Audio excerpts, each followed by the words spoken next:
Evening, everyone. Welcome to Telling Tales, where we make atmospheric tabletop role-playing games for you here on the internet.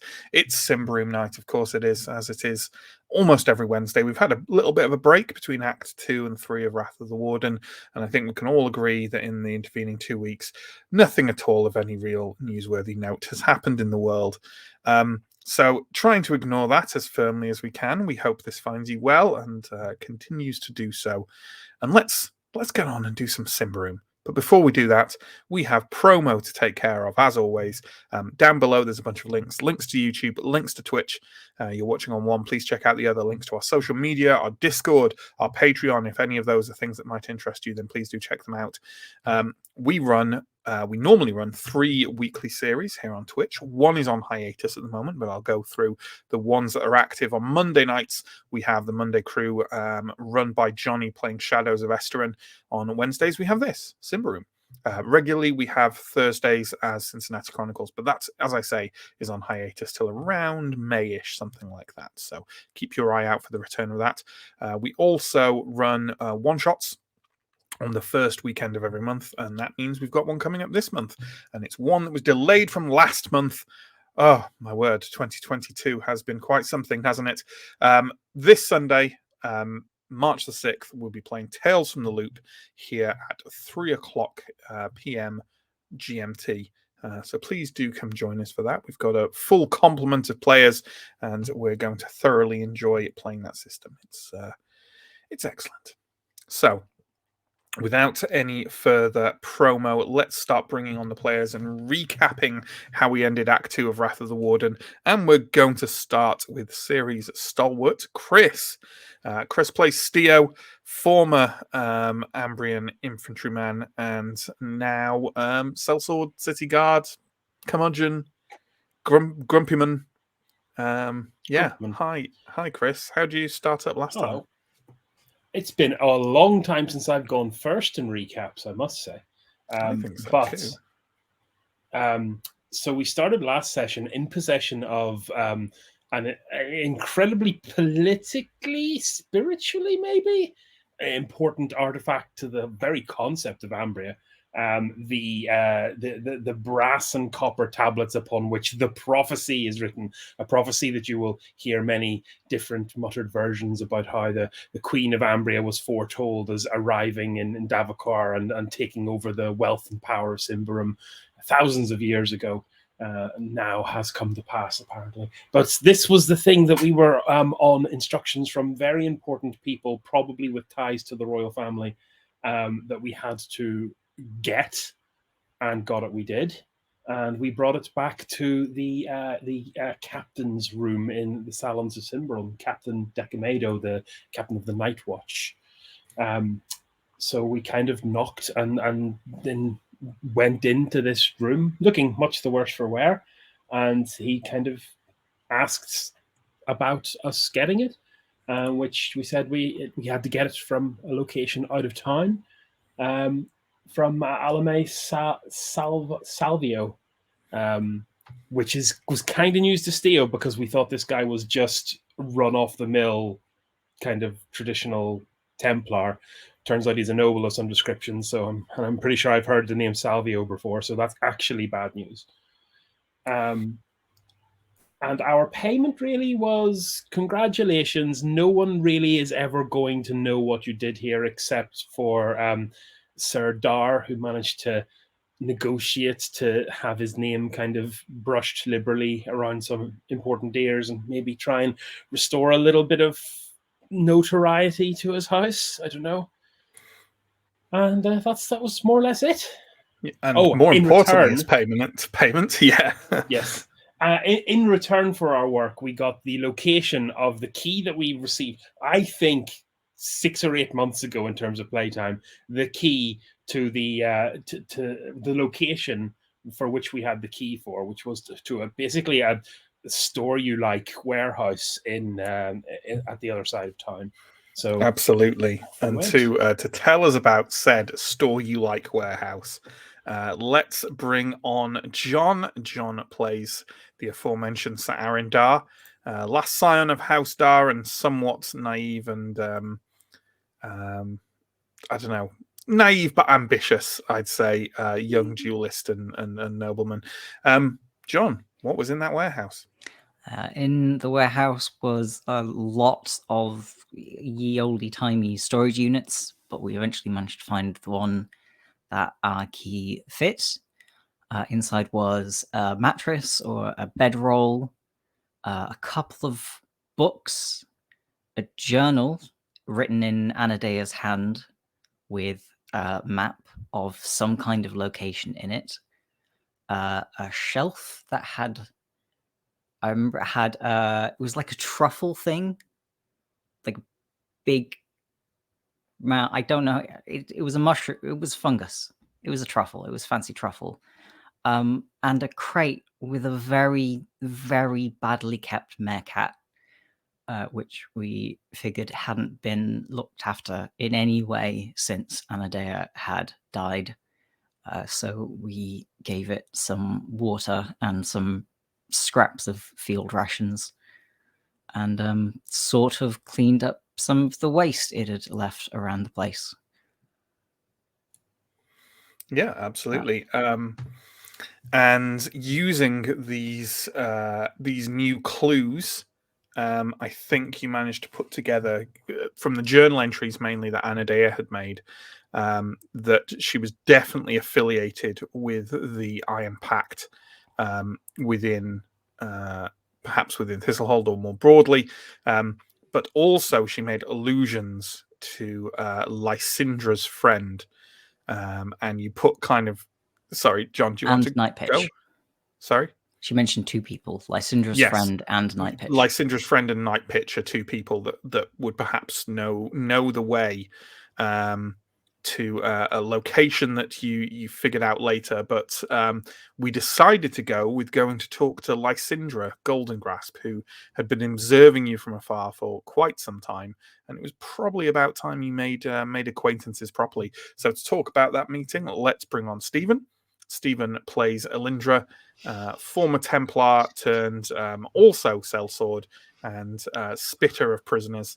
Yeah, how did that meeting go for you, Stephen? I prefer Dragon Slayer as a title. That's a bit more heroic. But yeah, to be fair, I think you need to slay some dragons first. Dog Slayer. So that's yes. Anyway, we decided of the two people mentioned that Lysindra was probably going to be the more accessible to us, so we went to her house. We spoke to the guards that she had posted outside her front door, and we managed to secure an invite to go into a very nice kind of like a hall, like a meeting room full of replicas of artifacts from Davakar. She had clearly been expecting us and asked us why it had taken so long to go and visit. She was interested in seeing the paperwork that we'd acquired surrounding Anadea and the things that we've been investigating. Most of those just seemed to confirm things that she already knew, although she was particularly interested in the map that we'd found in the lockup. I think it transpired during that meeting that it was a map of part of Davakar, and that it gave some indication as to where we might be able to find the Hall of 1,000 Tears, which is a sort of elven meeting place associated with the Iron Pact. And we came to the agreement that we were going to go to Davakar together with her. We both had different but similar agendas. We would like to meet Tiara Tiana, the elf who was Anadea's friend, contact. Friend is probably too strong a word, right? Probably. And also, it turns out in the room hiding to begin with was our other Iron Pact friend, not friend, who was an elf whose name turned out to be Mayara. I think Miara. It's so difficult to pronounce. Miarowell is Miarowell. Miarowell. Miarowell. Miarowell. This Miarowell. Yes, this was the elf that had warned us that the prince was looking for us and had kind of pointed us in the direction of the Red Eye out in Blackmore. He instructed us what to do, essentially, which was that we were going to take the meerkat and the fungus, the tuber, to the forest, feed the latter to the former, and then follow the cat, which would hopefully lead us towards a gate that would take us where we wanted to go. Absolutely. So that was the plan. Go into Davokar, accompanied by Lysindra Goldengrasp, and try and find your way to the Hall of a Thousand Tears. In the meantime, we had a few things to take care of and some side quests to hand in. So let's bring on Mike, who plays Anton, Theurg of Prios, Holy Man, Healer, and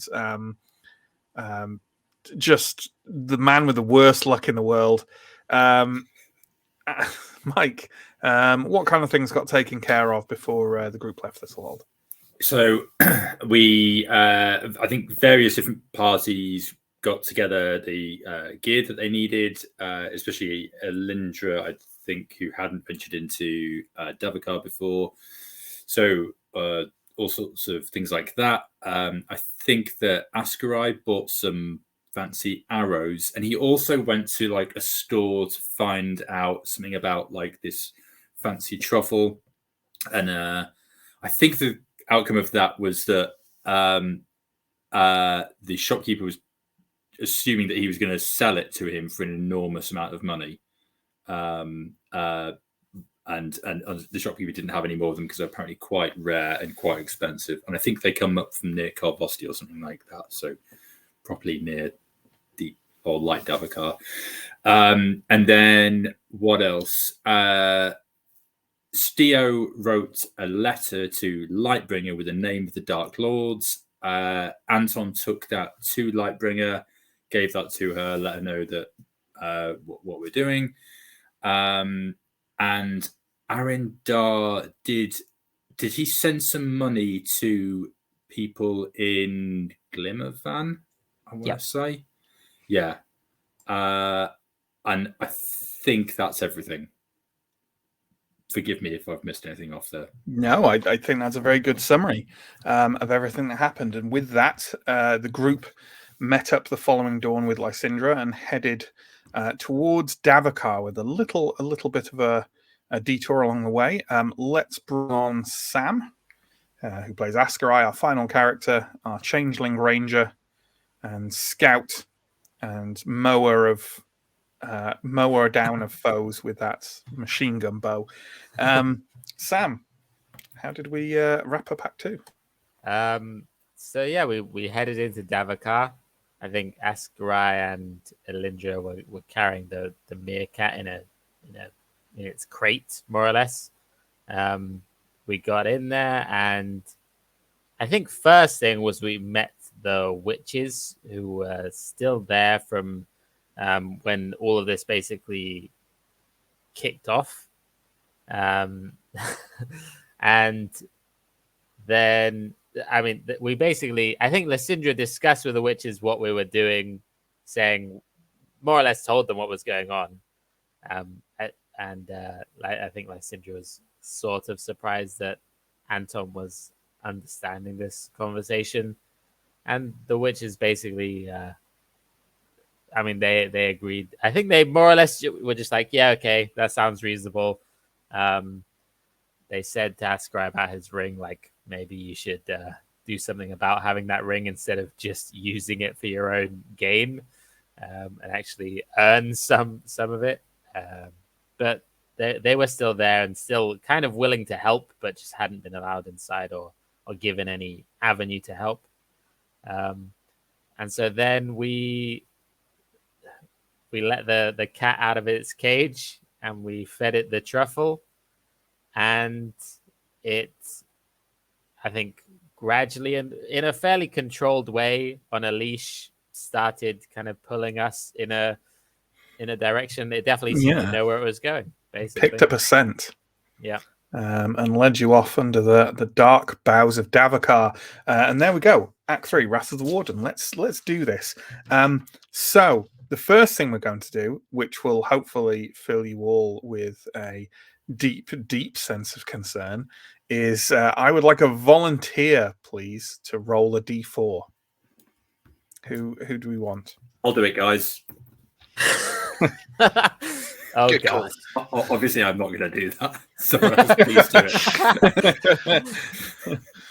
Would anyone like to volunteer, or shall I roll for who rolls? I'll volunteer, but I kind of wish that it was Mike doing it. I rolled a 1. Is that good? It's certainly something.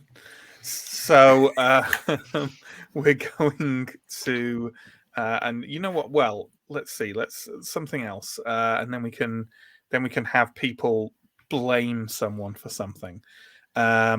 So, could I please have a how about someone else rolls me a d10? Well, it's a d5, but you know. Happy to attempt it. Do it. Or D10. I got a 4. 4, you say. So let's have a look and see what we have. Okay, sure. So you have been walking through the undergrowth of Davakar now for a good few hours. You're still in light Davakar. You know, it's a darkened day overhead, but it's always a darkened day once you're inside the trees in Davakar, and you can't really tell whether the sun has emerged from the clouds up above or not. On occasion, there's like a slight drizzle coming down from the leaves and the boughs overhead, but honestly, in Davakar, that can happen even without it raining. Just from moisture gathering in the thick canopy. Every now and then, you know, you hear animal cries or odd bird noises or weird rustlings. But as with any trip into Davakar, quite quickly you become accustomed to these quirks of the forest and more or less start to ignore them in favor of anything that kind of would threaten more immediate peril. Elindra, though, you know what? I'm going to do a thing for it being your first time in Davakar. How about that? Yay! Because you've heard so much about it, and because it is an intimidating environment. You know, you've been through forests before, but this feels different, older. You can almost feel the roots twisting in the ground underneath you. How about you give me a resolute roll? Sure. I need an 11. We roll an 11. There we go. That's fine. If anyone's interested, I was going to give you a -1 penalty to all rolls this session. Oh, but if I failed that one, if you failed your resolute roll, or at least for like a day or so in Davakar or whatever. But no, you hold yourself firm against the threats of the forest. As you are striding through with the meerkat, I believe, did we agree that does Aaron have the leash of the beast? Because it seems to trust you because you were the first one to feed it and water it. Yeah, the meerkat seems to know exactly where it's going. It's not kind of racing ahead, but it is happily padding through the undergrowth of the forest. Occasionally, it takes a small detour to either side.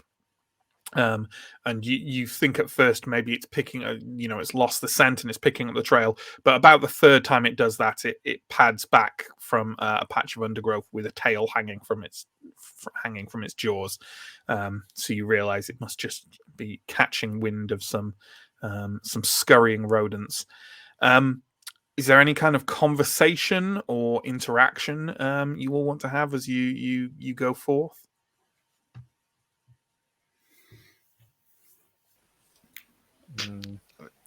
I'm gonna check in with Elindra and just kind of make sure she's coping. cool. I think Elindra will do her best to project confidence, but probably not actually have very much to say. Like, you know, a smile and a thumbs up and absolutely no conversation. Do you know what? That kind of bombardier attitude is just exactly what we want. So I'll just get back to trying not to die to the plagues of venomous insects that tend to skulk the forest. And there are definitely some of them. Occasionally, you kind of there, just kind of waves of midges you stalk through. It is kind of autumn after all. Everything is sodden, and the small insects are out.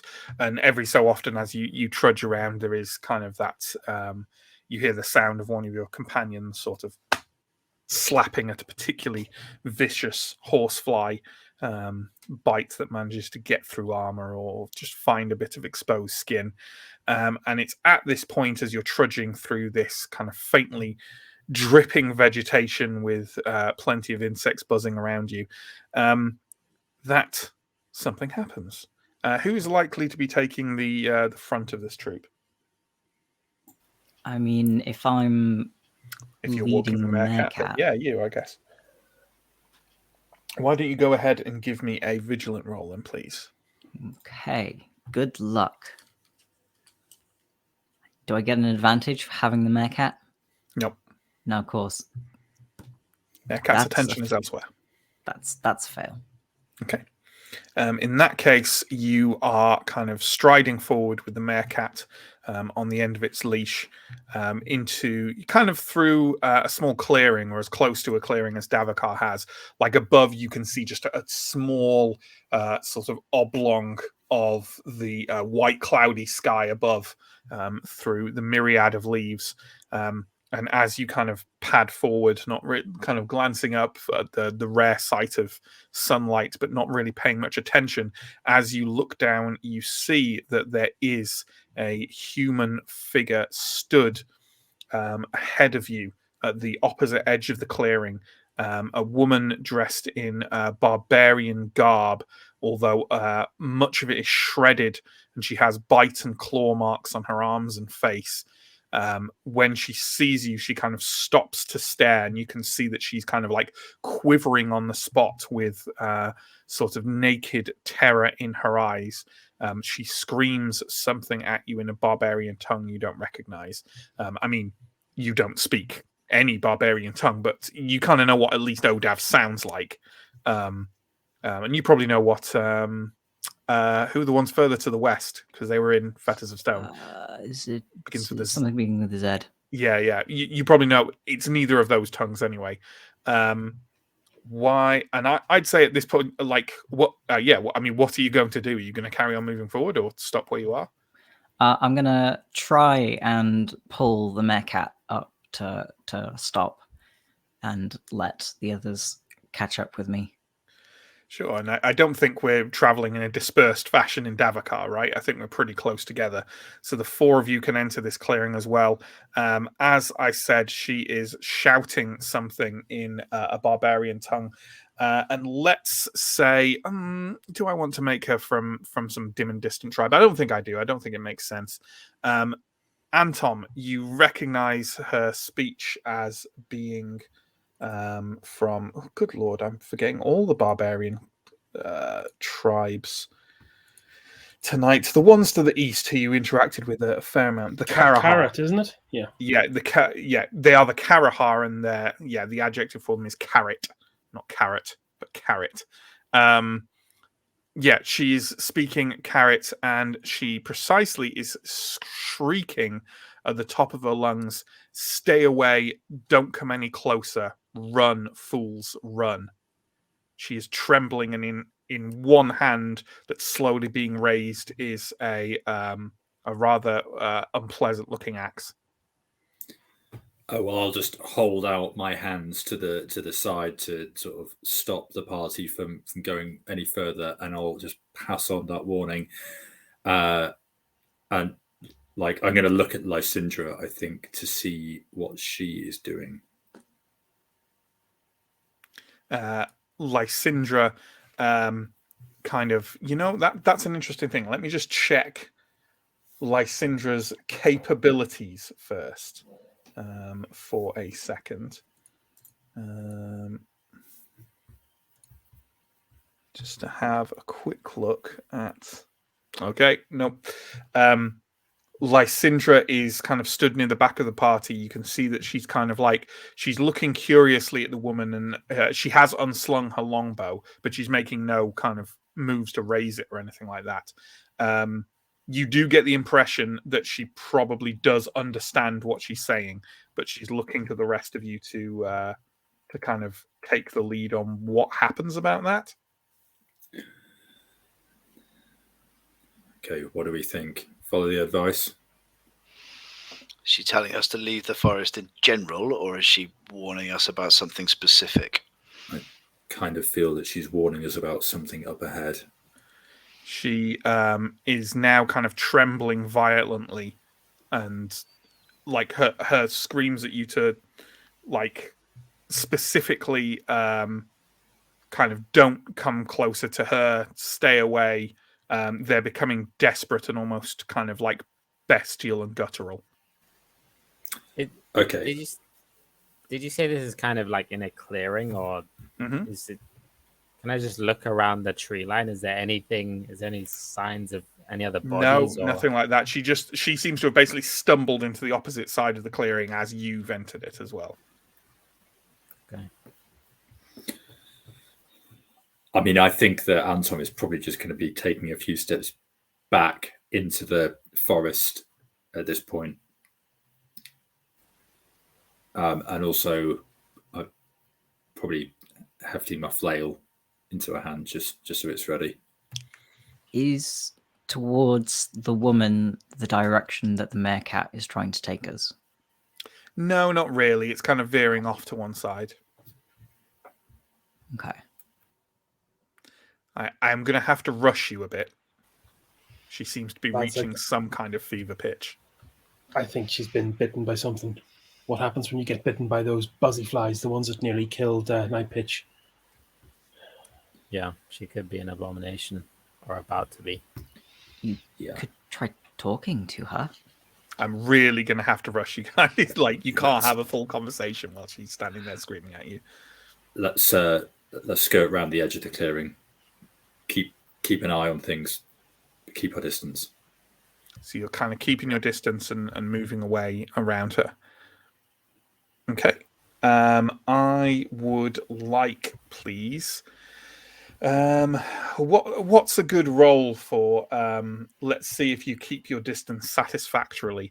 How about all 5 of you roll discreet, and I want a majority of you to succeed.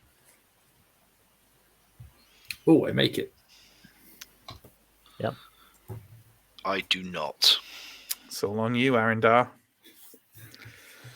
Okay. I rolled a 19, so it wasn't as bad as it could have been. Sure. So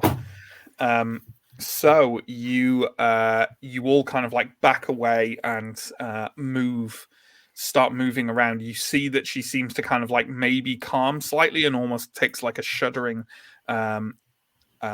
step back. And then, you know what I'm going to say, because you failed so badly, Aaron. The meerkat decides it's interested in her and kind of swings round wildly on its leash and kind of pulls you forward and kind of jumps towards her, not particularly aggressively, but just kind of investigating what she is. She gives a shriek, kind of slashes at the air with her axe, and then her flesh erupts.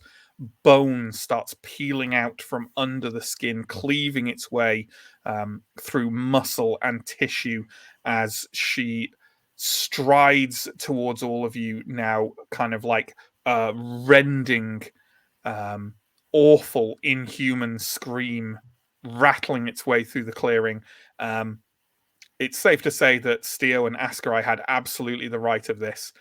This woman is becoming an abomination before your very eyes. The axe is dropped to one side, its wicked-looking blade glinting in the undergrowth, and we are in combat because abominations can definitely not be reasoned with. John, can you bring us up combat initiative, please? The abomination is on Vigilant 10 and Quick 7. Okay, Askarai goes first. Okay. Oh, Lysindra. Where does Lysindra go? Oh, that's a good question, actually. Lysindra will go, and let's note her down because obviously she will be involved in things for a while, or should be. Lysindra has Vigilant 14 and Quick 9. Okay. Still Askarai first. Okay, Askarai. I'm definitely going to ask for a no one mentioned drawing their weapons, so I'm going to ask for. I'm going to say it's going to take you an action to draw your weapons unless you've got quick draw or something like that. No, I don't. So I will draw my weapon. And I'm assuming you are then because you can't do your 2 shots, so you might as well do your armor piercing shot. Is that right? Yeah, that makes sense to me. I will try the armor piercing shot. Okay. The thing erupting from the woman in front of you is large and it's staggering with very little sense of self-preservation directly for the group, swinging its clawed arms wide. So that shot is on a +9, please. Okay, so anything other than a 20 is a hit. I mean, even a 20, I don't know. A 20 is a hit, but I think it's still... There was something we do with that, and I can't remember what it is. Yeah, but I rolled an 8 in any case, so no worries. I think we still make it they still get a free attack on you or whatever the thing is for a 20, but you still hit, if that makes sense. The thing with that is I guess that I don't know if that's happened to me on a range shot before, because that doesn't even make sense on a normal range shot for them to get a free attack back. No, sure. It's an odd one. I'm sure we'll figure it out if it comes to it. Yeah. Okay, yeah, you hit it and you ignore its armor, so there's no need to talk about that. So what is the damage you do? It's a D10 plus 1. I rolled a 2, 3 damage. 3 damage. Okay, unsurprisingly, that does not cross its pain threshold. But an arrow embeds itself harshly into what you supposed is now the creature's chest, but frankly, it's kind of still transforming and kind of the life matter of it is bubbling over around bits of bone and brain and organ. So it's quite difficult to tell, but either way, it does slam into your the creature's chest. And yes, you have spelled Lysindra right, John. That's you asking anything. Lysindra, for her part, is probably going to. Yeah, I think. Well, I said she already had her bow drawn, so she's definitely going to kind of raise it and fire off. And we're going to assume that's a hit. And also, yeah, okay. Her arrow also kind of plinks into the creature's arm, but kind of almost shatters on impact. She is definitely not quite the bowman that you are, Askarai. So there we go. Elindra. Hi. So I guess movement action is drawing the sword. Mm-hmm. I'm thinking unless she's on us right now, I think there's a move between the two, unfortunately. I am going to maybe howl and scream wordlessly and set off my revenant strike. Sure, go for it. So that is D. Is that you don't need to roll resolute for that, right? No, I think it happens automatically, but it's D4 temporary corruption, and I have rolled a 2 for that. So okay. So your sword erupts with, I think we described it as purple flame, right? Purple and sort of black. Yeah, blackish, purplish flame. Well, similar to the flame that was apparent in Black Gift, Ephenea's sword. So that makes sense. They're both kind of born of sorcery. So, yeah, sure. Ready to receive the charge there. Aaron, how about you? What is the meerkat doing? Is the meerkat trying to rush forward, or no? The meerkat has howled and kind of dove over to one side. For the course, let's just assume the meerkat is, it's not particularly interested in fighting for you. Okay. Do I think I can safely drop the leash without having to run after it? Or do I need to hold on to it? You honestly don't know. You could put it around. You probably already got it around your wrist. Yeah, okay. It's whether I can use my second blade. I don't think you can use your second blade if you're holding a leash. No. Okay, then I will draw just my fencing sword, but leave my parrying dagger in Okay. its sheath. Here's an interesting thing. Does that mean you can't use some abilities? Do you think? Oh, I can't use Like your riposte. sword saint. Yeah. So shall we just say it's just flat attacks with no extras sort of Yeah. thing that you can do? I think that makes sense to use sword saint, and riposte. You've got to have access to your parrying dagger. So no problem. So are you just drawing and then standing? You're not kind of charging the thing or anything. No.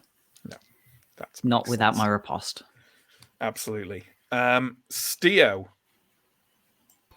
I would like to make ready my weapon and put myself in front of everyone so it engages me first logically. Yep. Makes sense. Makes a lot of sense. And then it's the creature's turn, and that's exactly what it's going to do. If you put yourself in front of everyone, this thing is going to come for you. So get your free attack, please, Steo.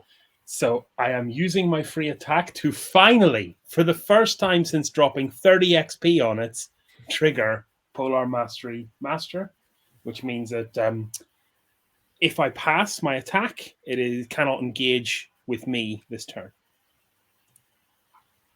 The assumption being it has been knocked back or it is being kept at bay. So it's an attack at +9, so you're probably going to make that. I did at a 5, and I would also like to point out that means my elderly will not proc this 24-hour period. Hooray. Excellent. So let's see if you. So let's see how much damage you do from that hit as well. Yeah. I need to double check if this actually does damage. I think it does. It's a free attack, so yeah. For as long as the character succeeds in hitting the enemy, and if you've hit the enemy, you deal damage. So. Yeah. Damage. Okay, well, let's do it. D10 at +1 because of deep impact. 104 damage. That's not right. I hope not. This is a very quick encounter. Yeah. 4 damage. 4 damage. Well, you jab out with the spear and you manage to kind of like, with multiple thrusts, sort of keep the ravening, boiling thing at bay. But in the process of which you don't think you actually penetrate deep enough to cause any significant damage. Parts of the inside are on the outside, and it's very difficult to get a read on where the sensitive bits are on this thing. With that in mind, okay, so if it used one movement action to come close to you, and you engaged it, but it can't attack you, so it's going to use its combat action to disengage from you and try and engage with someone else. So that means you do get a free attack because it's disengaging from you. So let's go with that. Sweet. Oh, that is actually a 20. Oh, well. That's interesting for you, isn't it? Because that is that's a fumbled hit. So you do take a free attack from it, which is fun. So why don't you give me a defense roll, please, at a -5? Oof. 2 is a defense. Oh, Nice. It's as it very quickly realizes it can't kind of batter its way along the spear towards you. It kind of almost half stumbles, half leaps over to one side, and as it does so, kind of one clawed arm comes screaming out at you, and you kind of duck along the line of the spear as it swings over your head with and kind of like spatters you with, oh, you know what? That's something I haven't been doing, so we'll do that. As it does so, you feel something kind of spatter along your back, and you feel an uncomfortable and awfully familiar stinging, burning sensation as it does so. Can you give me an armor roll, please?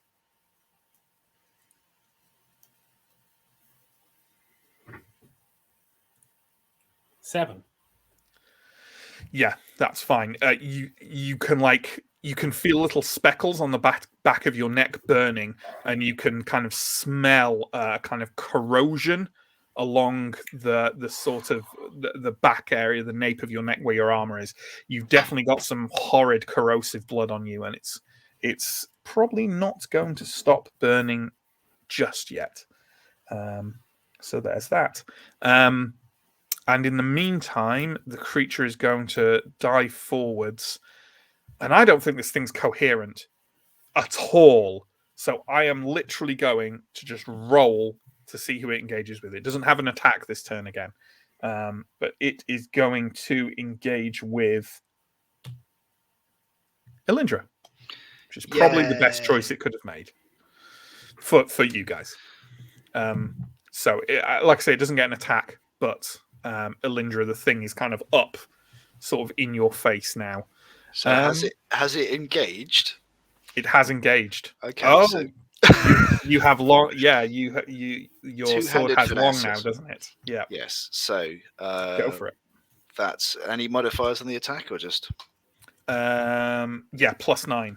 Oof. Well, yes. Then that's a successful attack. Still roll in case you get a fumbled hit, because that would Yeah. still result in a free attack. Yeah. No, that's fine. And so then damage is D12 plus D4, which is 4 in total. Oh, pretty low. Hmm. As the thing kind of judders and stumbles past Steo and onto you, you see it. You can't help but see it coming.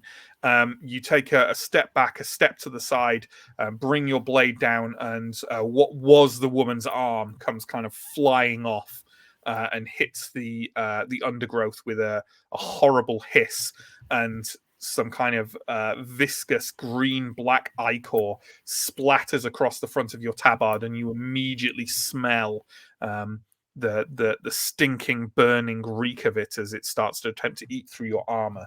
Can you please give me an armor roll? Yeah. I'm defense 13, and we roll a 1. So was that an armor roll? Sorry, or defense? Oh, sorry. You're correct. So if it's just the armor, my bad. Yeah, just armor. That comes down to a D8 then. Sorry, I'll roll that again. It's all right. 2. So less good. Yeah, so some of that spatter kind of gets over the rim of your tabard there, and you can feel like a pitted area on the side of your neck just starting to hiss, and you feel the skin tighten up and the horrible smell of your own corroded flesh. It's not too bad, though. Just take 1 toughness, please. Just a mild burning. A mild chemical burn. And Tom, it's an abomination.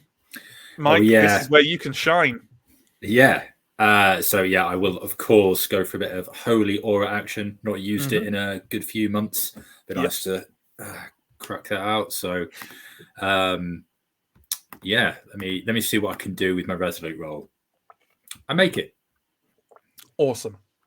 So let's walk through this. Let's do the healing first, shall we? Yeah, so, sure. So it's 1d4 of healing for any living, normal, not abomination things that I can see. So that's at least Elindra. Yeah. Who rolls for that? Is it me or Elindra who rolls for that? We'll have individuals roll for it, I think. Sure. Yeah. So if you are wounded in any way, if you are wounded in any way, roll a d4 and heal that. Lovely. 2 for me. Only 1 for Steo. And how much damage is it to the abomination? It is a D8, so 6. Yeah. So Anton, why don't you? You know what I want to do, folks? I want to start getting the players to describe some stuff in combat a little bit more, because I know I'm good at it, and I know people enjoy it. But also, I want some other people to have a chance to shine and stuff. Anton, tell us how you invoke your holy aura and what that kind of looks like rolling across the clearing. So Anton needs to have concentration for this, and he needs to have his holy symbol as well. And as Anton has like the Son of Prios hanging as a pendant around his neck, he is holding onto that with one hand, and the other hand is sort of outstretched a little bit, but sort of like sort of raised slightly towards the sun, I like to think, and that he's maybe sort of drawing some power from there as he kind of like gazes out and casts this this wave, this holy aura out from him. And obviously that's kind of bathing everyone in a warm, healing glow, apart from the abomination, which is not finding that such a pleasant experience. Which is burning and bubbling under the rolling wave of warmth. And I think we've described multiple times how kind of like Antom's invocation of the power of Prios almost looks like kind of sun glare, like everything looks slightly kind of bright around the edges, like or like they call it a sun dog. Sort of like flaring up, not in an unpleasant and glaring way, but just everything is bathed in this extra kind of extra glimmering light. The creature staggers backwards, it's shrieking, taking on a different register and a different pitch, and then I'm going to say it literally just bursts into flames. Staggers back a few paces and sort of just collapses straight backwards onto the clearing, shuddering and shaking and shrieking, but not for very long. About 10 seconds pass, and with a great convulsion it goes still, but it is still burning. The fire isn't taking, the forest is soaked, so we can go out of combat. And that's why we have Antom around. Against humans, useless. Abominations and undead, Don't even easy talk guy. about it. And wolves. Literally Against kind wolves. of looking a little bit shocked. Steel will go, well done, Antom. Everyone okay? You come through. You seem to only come through when it's the Death Wolf, and now this. Death Wolf, and now this. It's my favorite indie album.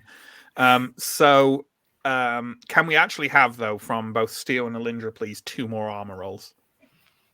Yes. Which is virulent for another 2 turns. I roll a 2, and then I roll an 8. Okay, so that's 1 more toughness damage it does I on your rolled neck. A 7 and an 8. Nothing. It doesn't penetrate your armor at all. I think we sort of informally agreed that we don't.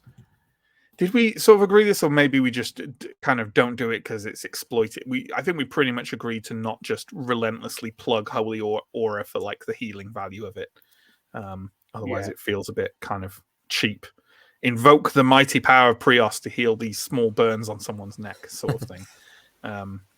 So yeah, well, I'm going to assume that after we leave combat, the holy aura goes away, or do we? Yeah, feel I think that it says too? until like break concentration. Or, Yeah, sure. Lasts until fail resolute. Yeah, you test have or to break roll red concentration. every turn as well, anyway. But yeah, fair enough. Yeah. So this is Davakar then. What Why do you is think there- happened to her? It was an abomination. The fairies, maybe. The ones similar to what we encountered before.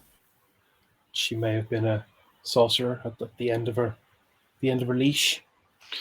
She looked like she'd been attacked by something. There She are was things covered in- here that will do that to you, unfortunately. Is there? Is there Yes. creatures that can attack you and make you a Yes, creatures that can Abomination? cause corruption. This whole forest is. There's things here that I don't know about for sure, but there's certainly things that can corrupt you. You've met some of them, Chris. As Askrai said, the kind of corrupted fairies who attacked you, I believe, on your way from Tomb of Dying Dreams to the Prospector camp. yes. I think that's where that happened. The nasty, horrible fairy things, and every time they hit you, you took some corruption. Can we at least know what kind of size it was? Can you tell from the wounds on her? Did you get enough time to see her before she met her end? Anyone who wants to answer that question can definitely roll cunning, I'd say.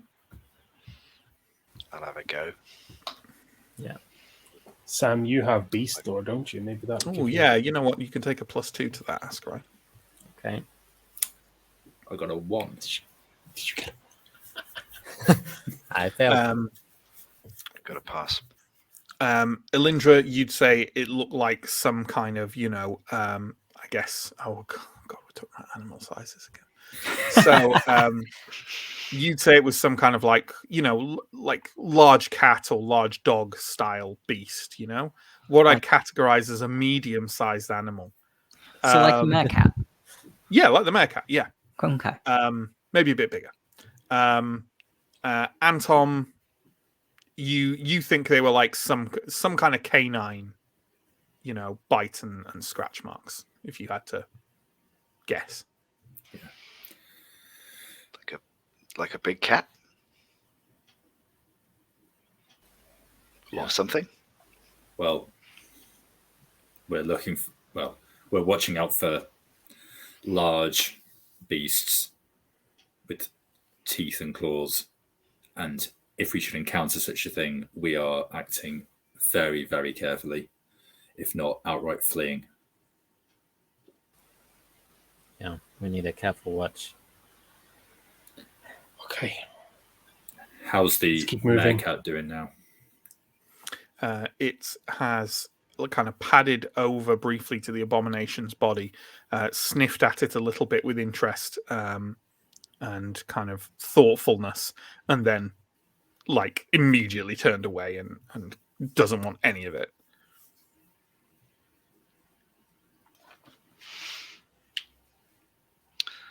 So we're moving on?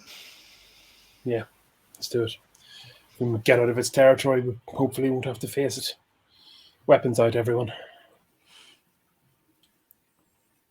I will draw my sword and give the meerkat a little bit of a nudge on the hindquarters. Sure. Okay. I don't know whether to. Let me.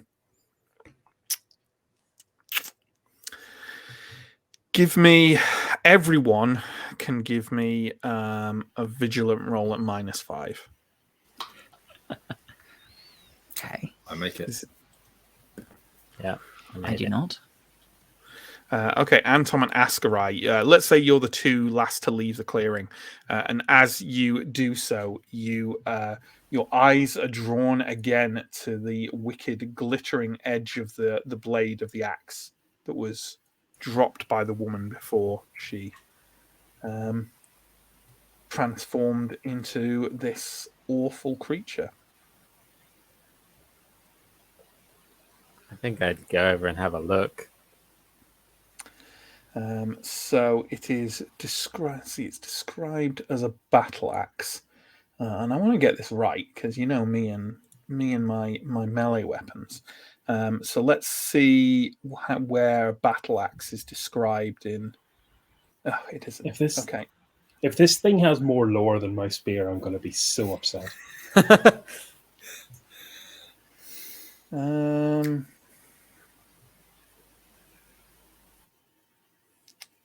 It says a battle axe, and then you go to the core rules, and it does not list battle axe. So it's well, what do you think a battle axe is? Because different things can be battle axes. Well, technically, nothing can be a battle axe because battle axe is a meaningless definition invented by Dungeons and Dragons. But beyond that, let's go to the advanced player's guide. Sorry, folks, I just want to get this right. Let's go to the player's guide, which has some extra weapon definition stuff. I thought it did. Oh yeah, there it is. And see if that lists battle axe anywhere. It doesn't. It does list. It lists double axe. It's not that though. It can't be that because never mind. Okay, so I'm just going to say it is a single-handed weapon. So it's like a standard fighting axe, not that dissimilar to a modern fire axe, only with a longer blade. And it is kind of the edge of the blade itself is glinting kind of an odd red gold color, And the thing, it looks old, it looks exceptionally well made, and it definitely has what I'd say is like a familiar aura about it. And what I mean by that is once you've been in Davokar a couple of times and you've delved in places and you've found objects that mortals were not meant to dabble with, you get to sort of maybe recognize something that seems like one of these particularly lethal Symbaric treasures. And it definitely has that edge to it. Could I roll Law Master? Mm-hmm. Oh, yeah, you can kind of identify... Does Law Master mean you can kind of identify what things do or the rough properties of something? Well, right? it's yeah. I'll read it out. Understand language, law, and artifacts is basically what it says. And I rolled a 3, so I make it. Yeah. So you think this is, obviously something that is very much designed for exquisitely lethal violence. It has a sense of death and corruption around it, matched perhaps only in your experience by Black Gift, the sword of Ephenea, now buried under a temple alongside her. It's it's definitely valuable. It's definitely lethal in the right hands, and it's definitely highly corrupted. Okay. What exactly it does, I think is a bit of a stretch for you to just identify by looking at it. But sure, yeah. This is tempting for someone in our party, I suspect, but I would approach it and use it with caution. I strongly believe there to be corruption upon the axe, but it is powerful. Perhaps it was Powerfully the axe valuable as well, I'd say. Could have been the axe which caused the abomination, and the creature just a cause to use the axe. So where do we stand on taking obviously corrupted items out of Davokar and selling them in Ambria? Well, I've bought the licenses, so we better make some money off them. So far, the only person not to participate in this conversation is Aaron Dar. I want Aaron to make a vigilant roll at, let's say, a +3. Okay. Need a target of 8. Roll a 5. Lysindra Golden Grasp is following this interaction and conversation very carefully. What kind of expression does she have on her face? Curious and cautious. She's not looking at the axe. She's looking at everyone else discussing it.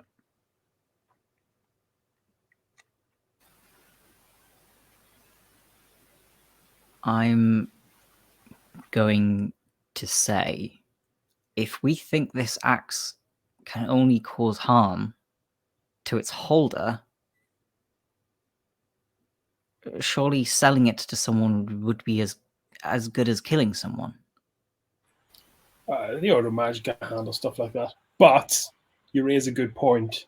If it's going to be more of a liability than an asset, bury it.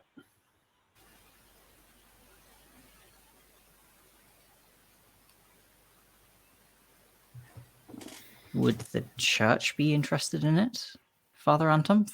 Study? Safekeeping? I think Steo has the right of it. I think it's more for the Ordo Magica than the church. We are a few days into this expedition, and it could be a long time before we get back. You're a few hours into this expedition. Yeah, that's true. I, for one, don't want to carry an axe with me for however long we will be here. So I'm with Steo on this. I think we bury it. Matt, does Ascarai believe that he could find this clearing again? Finding specific places like this is difficult in Davokar, but why don't you give me a cunning roll? Okay. Any day 10 or 11. Need a 10. I rolled a 13, so I fail. Yeah, probably not. Okay. You could try and do things to make it more likely that you could, in some way, kind of mark it in some fashion, perhaps. Notch trees nearby or something. Okay. Well, if we don't want to take it, then I suppose hiding it or burying it makes the most sense.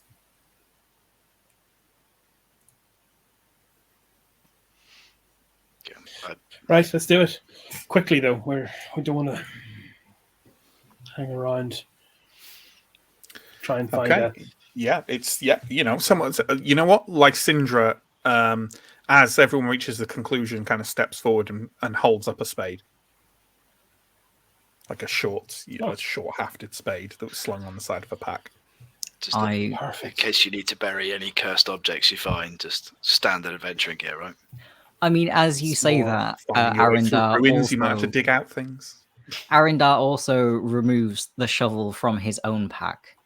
Because last time he went into Davokar, it was implied that one was needed and he didn't have one. Askar, do you want to try and mark the location or something? Yeah, as it's being buried, Askar will try and mark some kind of more notable trees around the area. Sure. Just to give him a chance. Okay, yeah, burying it is absolutely fine. Kind of no one is going to get horribly corrupted by touching it or anything, but it is whoever does touch it. Go. Let's have a quick shout. Who's the one who places it in the hole? Can we just knock it in with the shovels? No, I think someone's. Is are we really that sure that it's kind of touch corrupted though? I think. I'll tell you this right now. If anyone's like, "Oh, I don't want it," I'm not going to give you corruption for touching it. It's fine. Yeah. I just want to do some narrative. It's fine. Aaron's not going to touch it. I think I'm going to pick it up and throw it in because I know from the Ordo Magica that these things you have to bind to them. There's a ritual that's expensive. Yes, so you absolutely do. Yeah, you do know that absolutely. You pick it up and you don't feel it kind of affecting you in any way, but it feels odd, kind of very light, very quick, and there's just a sense you get as you kind of lay it down into the ground. And it takes a moment for you to realize, because it's a sense you're not used to feeling from something else, just from kind of within you. But as you pat down, kind of start scooping earth over on top of it, you can't help but feel and get the sensation that in some way the blade is hungry. Steel will be kind of like, that's a very, very nice axe. Almost ashamed to leave it here. Aaron, Lysindra seems fairly satisfied with this course of events. And I take it we're getting the meerkat corralled and setting back off on our way? Yes. Okay. So, as you set off, kind of the clearing still stinking of the burning form of the abomination behind you. Quite quickly, the clouds, the overhead beyond the canopy, you hear them break out with a rumbling growl, and the dripping inside the forest increases as you're now walking along more or less in kind of full rain drizzle, with the deafening sound of the storm hitting the trees and leaves above you. You trudge miserably through the forest for another couple of hours before Lysindra turns around in the kind of middle of the group and kind of shouts at the two people nearest. And just kind of like is yelling at the top of her voice, and it's only when you step forward a bit you get that she is kind of like pointing at some nearby trees and kind of indicating with a sort of bundled up sort of almost tarpaulin like stretch of reinforced cloth that this might be a good place to sling like a lean-to for the night. It is now it's definitely kind of late afternoon, and it's autumn and there's a storm, so it's getting dark and moving through Davakar in the darkness. Not terribly advised. I will help Lysindra pitch a camp. So between the five of you, you managed to strike this up with kind of instructions from Lysindra. She seems very capable of this kind of thing. And before long, you have a reasonable lean-to. You're out of the rain, which is still kind of drumming on top of it and splattering on the forest floor out in front of it. And Lysindra starts stoking a modest-sized fire just in the kind of lee of the lean-to. And before long, you can maybe cook or at least warm up a small amount of food each, and sit around. Lysindra, once she gets the fire going, actually moves to near the back of the lean-to and just kind of curls up and goes to sleep remarkably quickly on her pack. The meerkat is happily sprawling kind of just at the edge of the lean-to, sort of dozing in a light spatter from the rain. I turn to the others and just say, we're taking shifts, right? Yeah. 2-person Yeah. watch? I think How so. are you finding it, Lindra? It's Davakar. We met an abomination. We buried his treasure. If we can find that axe again, we'll have probably made enough money to pay the licenses back at least. I hope we can, or I hope we can find some other things. I don't know if everything that you pull out of the forest feels that unpleasant. Not everything. It does. I suppose we did just get a big box of gold once, didn't we? That was simple and problem-free. And the spear you're carrying around doesn't seem to have turned you into an abomination just yet, Steo.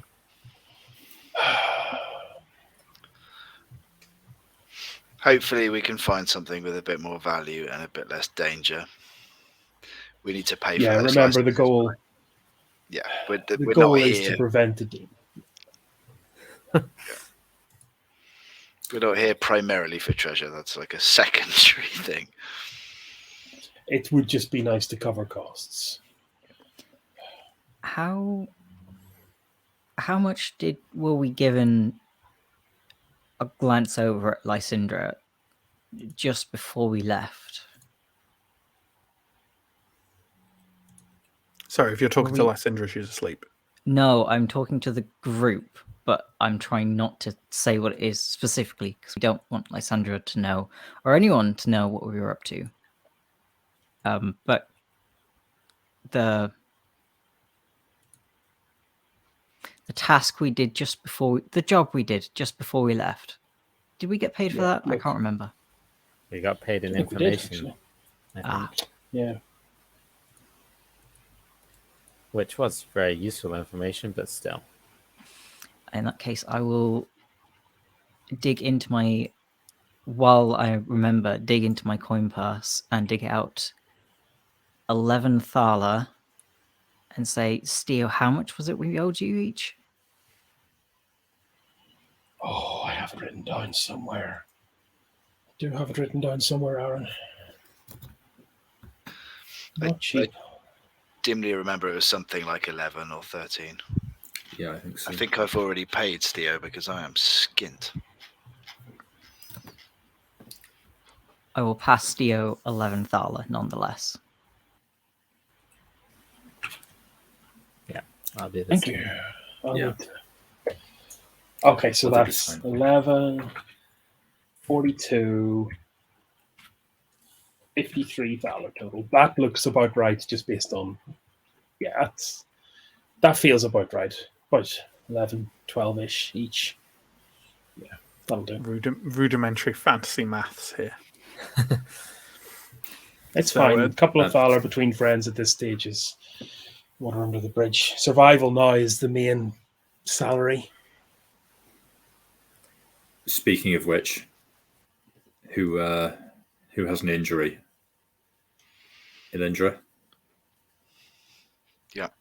I was not in great shape when we came in. Yeah, let's get that scene too. Thank you. Okay. Lovely old cunning roll there from Anton, please. Fail.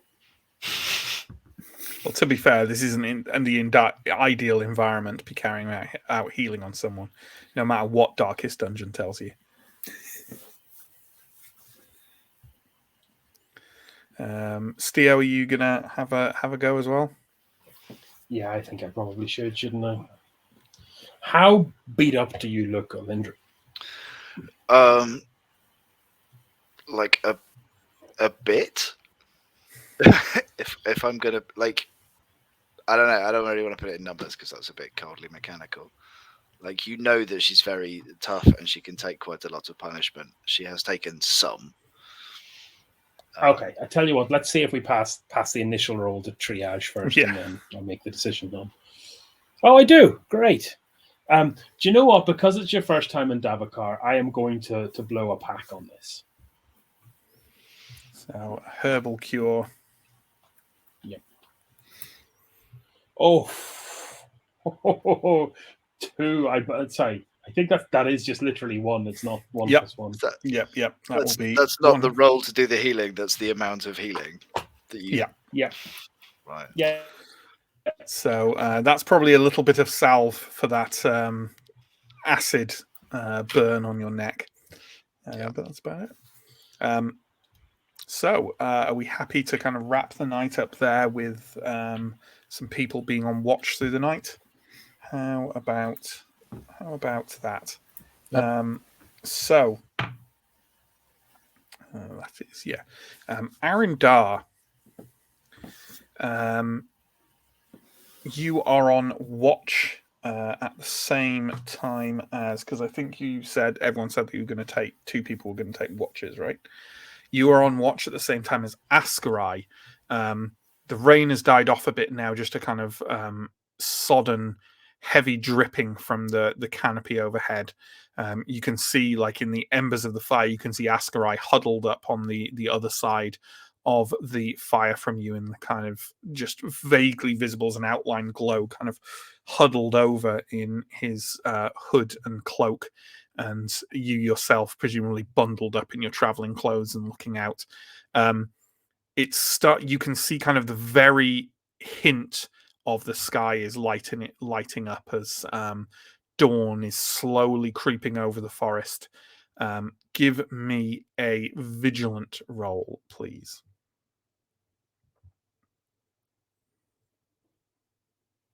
No luck. Okay.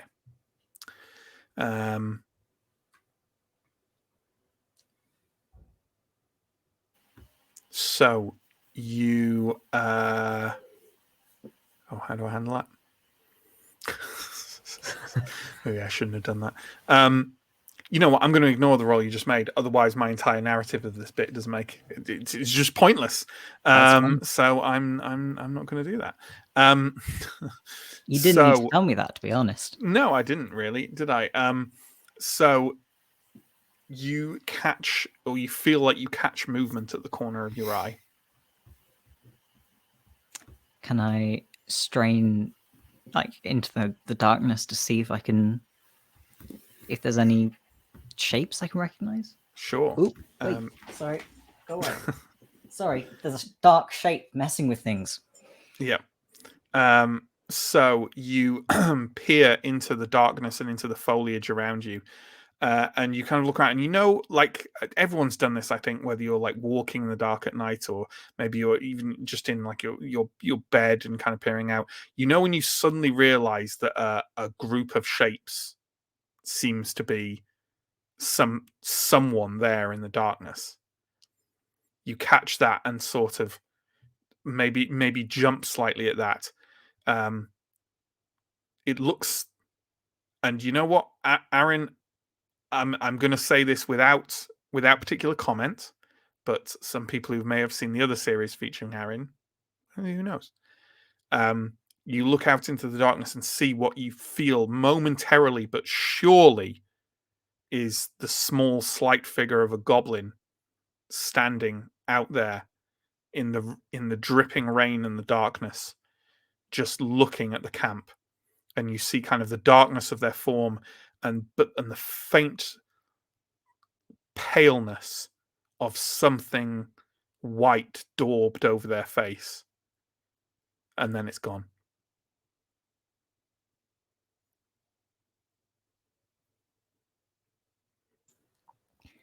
I turn around and do a head count of everyone in the camp. Everyone's here. Like, everyone is sleeping peacefully. Ascarai doesn't seem to have noticed at all. He's still kind of like bundled up and staring out into the night. Okay.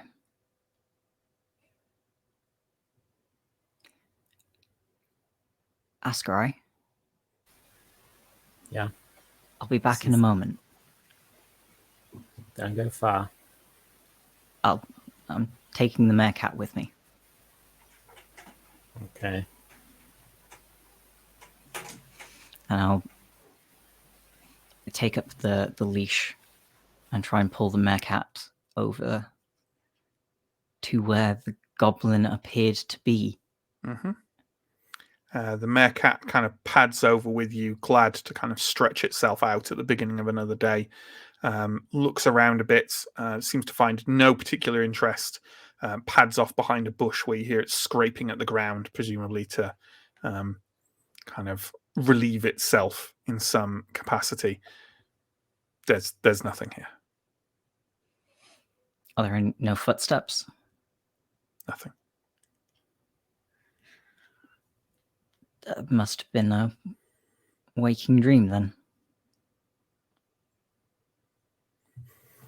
Take it you're waiting for the meerkat to finish its business and just returning to the camp?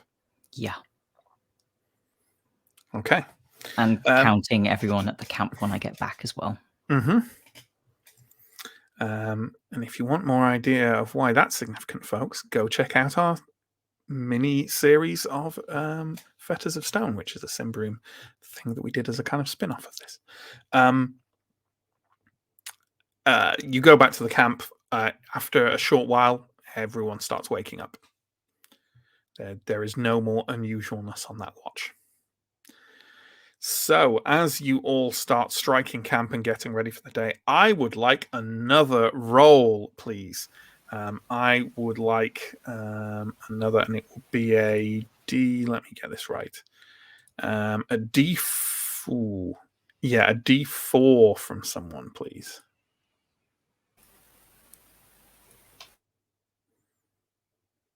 Three, you say. You know what? That's the one I wanted. I'm happy. It's bad news. So, you start striding forward again. The meerkat seems to pick up the scent again almost immediately, and you start striding further through the forest. And this time, it's taking you. Again, it doesn't go just in one direction. You know, it at points just stops and turns and heads off in a different one. So it leaves you almost. I mean, Davokar is difficult to know where you are, kind of in terms of a compass at the best of times, and with this meerkat leading you every which way, the problem is even worse. You are going to travel through for most of a day. And you know what I'm going to do? I would like to add some kind of like mechanical flavor to this tramping through Davokar in the autumn, in the rain, through mud and thorns and unpleasant concentrations of vegetation. So what I'm going to do, could everyone please give me your choice of cunning or quick? And make those rolls for me, please. Missed by one. Got a thumbs up from Steo there. Yeah, I made it. I failed. Okay, and I am just going to do a little fun damage roll for you people now, for tramping through this unpleasant environment, and I will basically determine by what. How much damage you've taken, exactly what happens. So let's try with Anton first. Okay, that's not too bad. That's a 2. I'm going to say, Anton, that you got raked by a clump of nettles. And now like one entire leg, because obviously you're in like a robe, and it managed to basically get under the hem of the heavy robe you're wearing, and now one entire leg up to your thigh is covered in sore, stinging blisters, and that is 2 toughness, please. As for Alindra, that is just a 1. Which I will say you stubbed your toe on a tree root unpleasantly. Okay. Would we have regained any toughness from having slept? Yes, everyone has regained 1 toughness from sleeping. Okay, and then lost it again, stubbing my toe. Okay. Yeah. So the 2 of you presumably feeling a bit sorry for yourself as you're tramping through this horribleness. And then as afternoon starts to kick in, you pass through a couple of clearings again, and you see that the sun has come out overhead, and it's not terribly warm, but it is quite bright. I can imagine Anton maybe kind of saying a prayer, glancing upwards, maybe feeling that Prios is watching over you. Steam starts rising off the ground and off the vegetation around you, and kind of you find yourself actually on a kind of path through the forest that seems to have been tramped by people before, and the meerkat seems fairly happy to follow it for once. Mostly it's taking you via entirely more inconvenient routes, but you find your spirits lifting a bit as the underfoot becomes more solid and the environment becomes a lot less unpleasant. You're sort of maybe a couple of hours off camping again for the night, and as you are all thinking this, you know what, let's go through one by one, and I'm going to ask you to make a test, but I'm also going to ask you what how your behavior changes as you walk through the forest, in presumably a brighter mood, or maybe you don't have a brighter mood. Maybe you are. This kind of thing would definitely not even remotely lift your spirits. But let's start with Arindar, please. I think this sunny day definitely brightens my spirit. Already fairly bright. I think I'm really starting to bond with this meerkat. Is it, because I'm walking behind it, I can probably tell a male or a female? Male. I've decided to name him Ferrin. Okay.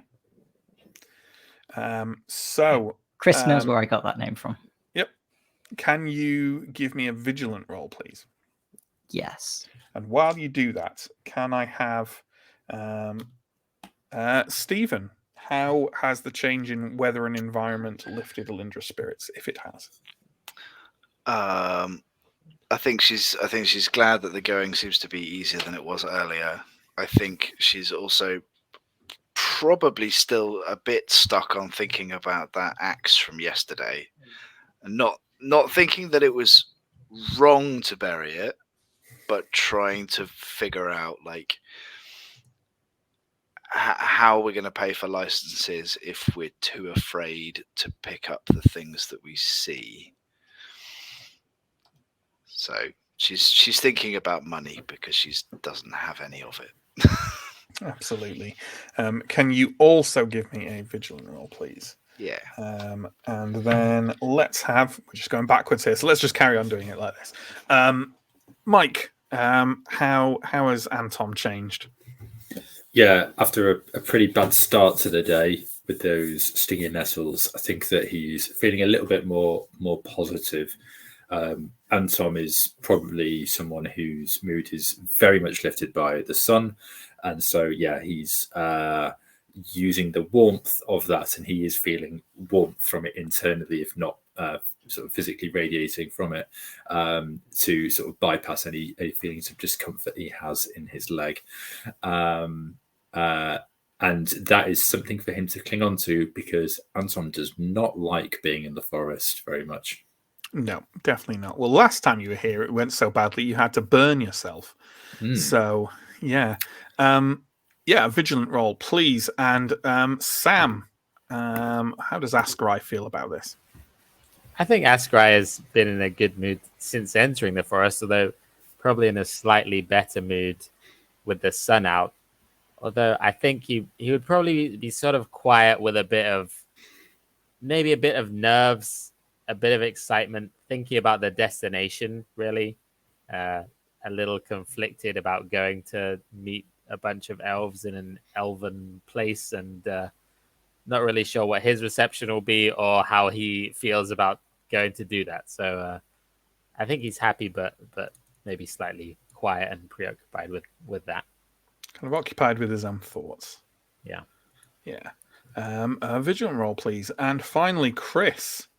Steo, a man well used to marching through unpleasant places. How's he feeling? Yeah, Steo is not really bothered by the weather, but is much happier to be on this little track-like thing, so he can get into that need to cover a lot of distance quickly kind of mood and zone out like an infantryman. And that's it, I suppose. Sure. A vigilant roll from you as well, please. And once Theo has done that, can everyone just pop your hand up if you made that vigilant roll, please? Okay. Whoa, Steo, you're. You know what, Theo? You just heard an unusual bird call from what you think is the south, and you're kind of at the back of the group, kind of looking around, not in kind of terror or anything, just like, oh, that sounds like a bird I haven't heard before. Meanwhile, in the middle of the group, Askari and Anton and Alindra, and let's say Lysindra as well, who's been walking along mostly silently and just, occasionally offering a bit of extra food from her pack to people. She seems very well provisioned, and she's got a very well packed and sorted kind of rucksack across her shoulders, and she seems well provisioned and happy to share that. But anyone who made their vigilant roll suddenly notices a strange sound intermingled with the rustling of leaves. It sounds like someone is humming a cheerful melody. Someone with kind of quite maybe a higher pitched voice off to what you think is the north of this track that you're on. Sort of look around and see if there's anybody else that seems to have heard it. I will kind of nod in recognition. Yeah, possibly. I will as well. Do you know what that is? If the three of you are kind of like listening a bit more carefully, two of you, the Ambrians specifically, after just a few moments, will recognize it as we're fairly sure is an old Alberator lullaby. If this is that minstrel from before, followed us all the way into Davakar. I'd rather another abomination, to be honest. How normal is it to hear lullabies in the forest? Is this a lullaby? Yeah, this is what...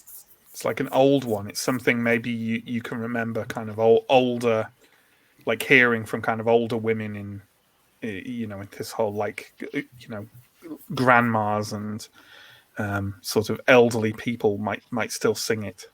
Yeah. This is just how our grandparents might have sent our parents to sleep when they were children.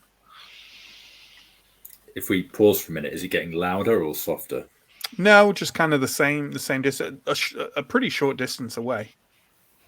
Kind of just sounds like through a patch of trees to the north of the track.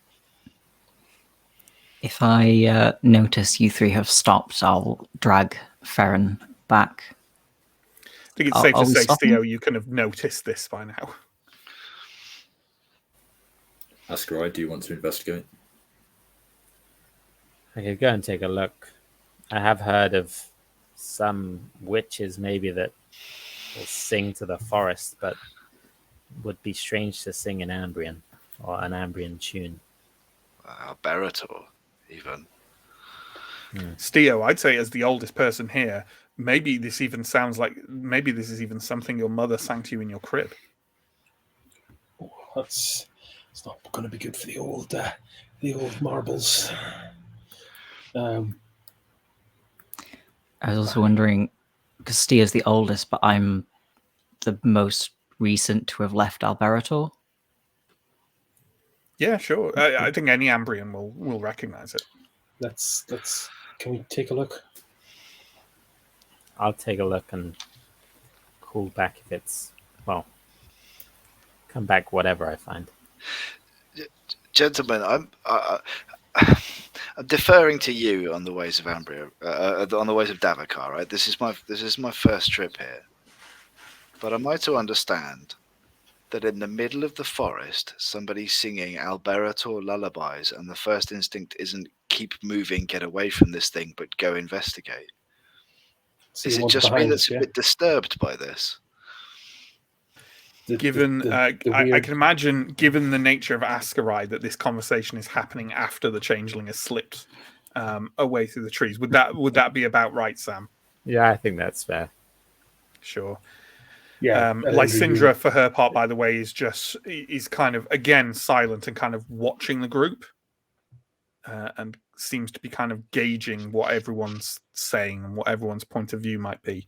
Ascarai, can you give me, please, a discreet roll, and let me just see if it's opposed by anything. I want to see if there are stats, essentially.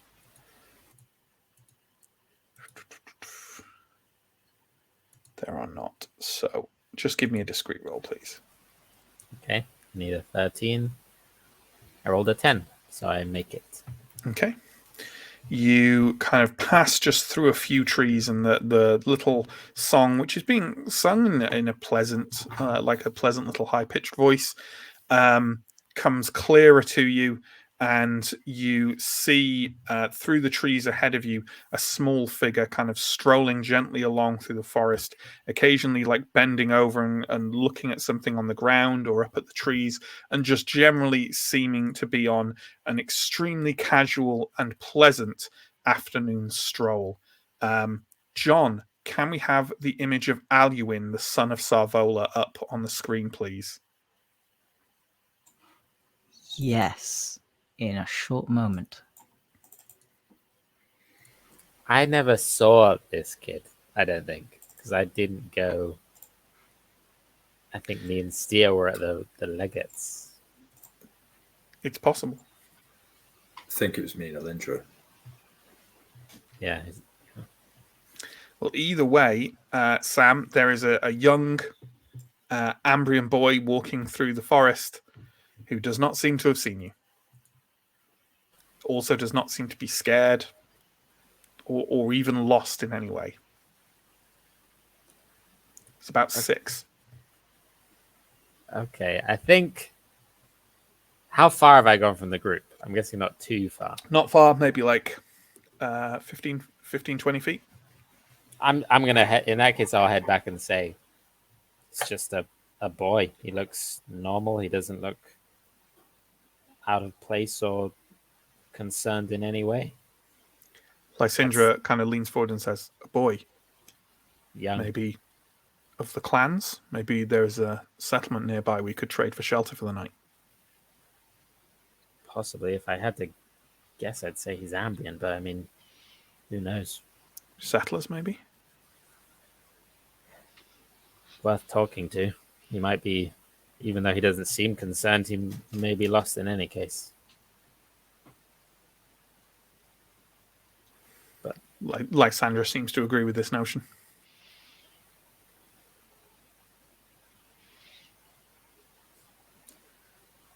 I will lead the group back towards him unless anyone. Sure.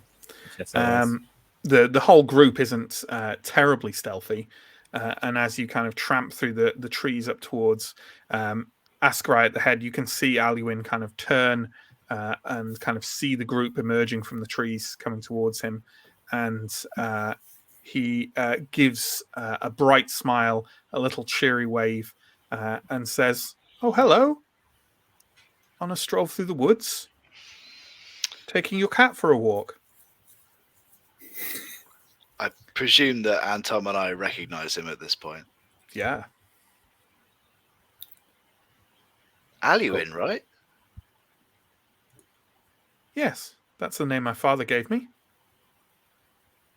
He kind of walks over a little way, and there's kind of a stump where a tree, perhaps at some point in the past, has been blasted by lightning or kind of toppled of its own accord, and sort of sits down in it and bends over a bit and looks at some kind of beetle that's crawling along the floor and kind of peers at it with interest. Is your father here? No. I'll go over and beetle. I'll go over and crouch next to him and give him a friendly smile. Are you here alone, child? Yes. I like playing in the forest. It is full of fine plants and interesting things. That is certainly true, but it also has its dangers, does it not? Nothing here has ever harmed me. And you know your way back to Thistlehold from here? It is some distance. Oh, of course.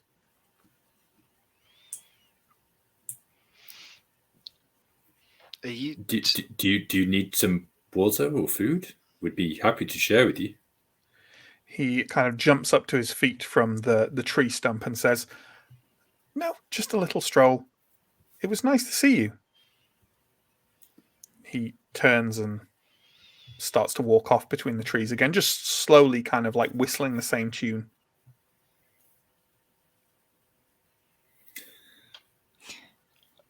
Is Literally a gape. Yeah. Oh, wait, little boy, were you near our camp earlier this morning? He kind of stops between two trees and kind of turns and looks back at you and says, "No." Huh. You know I wasn't. You know who that was. He turns again and is kind of gone between two trees. Aaron? Who was near our camp? And why is Alwyn here? And who Who's is Alwyn? His father Sarvola's son. What? How could he be here? We're nearly 2 days' journey from Thistlehold. I don't know. Like, I thought maybe Sarvola would be hiding here. We don't know where he went to ground, and we're told that he's somewhere safe since that attack. But he's not here. Don't like any of this. Aaron, what did you mean about the camp? I thought I saw someone in the trees. I wasn't. When I went over to investigate, I found nothing and believed that maybe I just dreamed it. But I think it might be someone I left in the forest. Left in the forest is, of course, a euphemism, isn't it? Yes. Okay. I didn't like it, and now I like it even less. Lysindra is still kind of like staring at where Alwyn vanished among the trees. Not literally, he just disappeared in the out of view, and says, "That boy came walking out of the forest one day. Savola took him in. Worth keeping an eye on, perhaps. So that is Aluin, but he's Sarvola's adopted son. All I know Sounds is about that one day he was in Thistlehold. The talk is that he walked from the forest. People have taken him for a refugee, an orphan boy, maybe parents killed in the forest. The power of the forest is within him. Did he grow a flower or produce a flower when we saw him? Yeah, or brought it back to life. And he was like remarkably playing with a dead stick, and then he Yeah. talked to you for a while, and at the end of it, he handed you the stick, and it had blooming flowers over it. Yeah. And he was remarkably calm, even in the middle of all of the chaos that was unfolding that day. He is eerie. Yeah. Okay. But he is by far the least threatening thing that we could have hoped to find in this forest. And yet, simultaneously, I am more terrified now than I was of the actual abomination. Oh my goodness. So, Lysindra shrugs and says, while the weather is good, let's make as much ground as possible. Yes, let's be somewhere else. You make your way back to the pathway and trudge along it further for another hour and a half or so until you find a kind of a point where, it looks like maybe like an old logging camp. And there are signs of maybe kind of like where Ambrian tents have been pitched, and where kind of there are some logs that obviously haven't passed some kind of test and are still lying around, and it's quite easy to use them as an anchor point for that lean-to again and set it up. The drizzle has kind of faintly started again, but not kind of excessively so, and you settle down again for the night. Is there any kind of conversations or actions people want to take? I'd like to just say to Aaron, if you see anything on watch, mention it. Don't just go walking into the forest. That is how bad things happen in Davakar. Yes, I should have known that. I'm sorry, Ascarai. It'll work That is out. But why I took Farron with me. I'm not sure how much help Farron would be, Aaron. He doesn't seem to be the same kind of fighting meerkat that we've found naturally in Davakar. I like to think as you say that we both look over to him, just sort of rolling around in the dirt or something. I'm going to say that the meerkat, Farron is on his back, kind of arched to one side with one claw desperately trying to itch at some kind of little midge on his neck. Yeah. Any other kind of interactions or actions we want to take overnight? I'm assuming we're having watch again. Yeah, I would like to try and heal, get some toughness back. Go for it. Yeah, make it. No, it works on yourself. Fully healed. Everyone will be very pleased to know I fully healed myself. Delighted. Can I attempt to heal Alindra, please? Yeah, sure. Go for it. Glory to Prios. Someone is looking like me. Yes, I succeed this time. Alas, however, I am done throwing away herbal cures here, so you're getting a D4 and you're going to like it. Another one.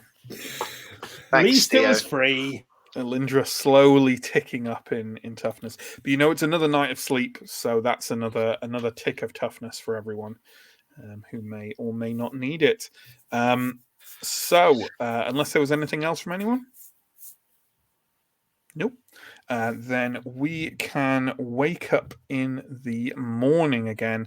Nothing has happened in watch overnight, and people can start following the meerkat once again. And this day's journey is, it's fairly unremarkable, other than the fact that as the morning progresses, a mist rises from the soil of Davakar, and it doesn't go away at all through the day.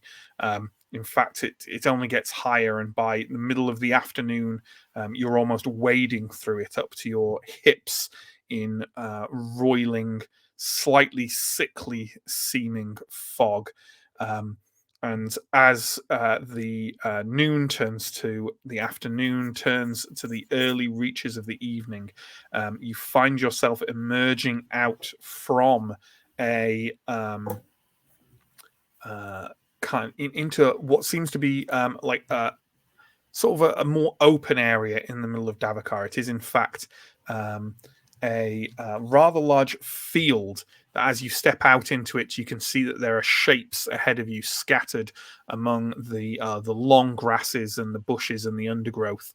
And those shapes seem to be fragmentary remains of ruins ahead of you. Lysindra kind of like peers around at the edge of the forest, seems to kind of not see anything immediately untoward, and kind of nods with a small amount of hesitant satisfaction, and starts kind of striding forward, looking around for a good place to pitch camp for the evening. Unless anyone, I mean, it does seem like a good place to pitch camp. For a start, you can see the sky. That's nice. Do we have any idea where we are? No. I mean, you are obviously within 3 days' march from Davakar. From May I ask, however, have we crossed any rivers yet? You have not crossed any rivers yet. Do we get any sense of what direction we're headed in from Thistlehold, or are we just kind of roughly northerly? But you think you've swung frequently from side to side. Okay. If there is some light left between the time that we start making camp and the time that the light goes, and if it's not too far, I might go and just have a little look at these fragments of ruins and just have a little poke around. Just have a little look around, yeah. Look around, yeah, sure. Is anyone else kind of like striking out from the camp in any way and doing anything in particular, whether it's just kind of having a look around the perimeter or anything at all? I'd also like to take a look at the ruins with Alindra if she doesn't mind. Yeah, sure. Would you consider taking Anton with you, given he knows Symbaroum? If he wants to come. Sure. Of course, I wouldn't miss it. In that case, it sounds like Syndra, Aaron, and Steo are back, kind of setting on the camp, maybe setting a fire going. So as you are looking around these ruins, Anton, they are definitely Symbaroum ruins. You can't find much, like there are carvings that have had Symbaroum script over them, but they're so weathered and damaged by time. The chances of kind of like actually finding anything significant about these ruins are slim to none, you suspect. One thing I would like, however, from all of you is if all of you can give me a vigilant roll at -5, please. Oof. I think I might make. No, sorry. Sorry, I said all, but it's the three of them at the bottom who are going out wandering. Yeah, I made it. Yeah, I just made it. Same. Okay. Well, anyone who's made it, which is all of you, I think, after tramping... Oh, sorry, everyone but Alindra. After tramping around a bit and kind of looking around, there's definitely a kind of odd crunchiness to the underfoot here. And as you reach down to investigate and maybe touch it, Anton and Askarai, you didn't see it until now because of the mist, which is still laying on the ground everywhere. All the ground around here seems to be covered with just a light layer of frost. Seems odd. It's not warm, but yeah, you would not have expected frost. Certainly, maybe not at this time of year. Certainly not at this time of day. If I touch the ground with my fingers, is it cold? Yeah. Just frosty ground. Just odd. Is it in an area around the Symbaroum ruins? It seems to be pretty much. I mean, you haven't roamed entirely around, but like, all the way across the field that you tramped, you feel like you've been treading on that kind of, that kind of like slight crunch you get underfoot when you're stepping on relatively fresh frost. Yeah. Yeah. Okay. Is there still some light in the sky? Did you say? Yeah. There's still definitely a bit of light up there. I assume that the three of you are also kind of looking around. I mean, I'm pretty sure it was kind of like, Thala signs in Elindra's eyes from looking around this ruin.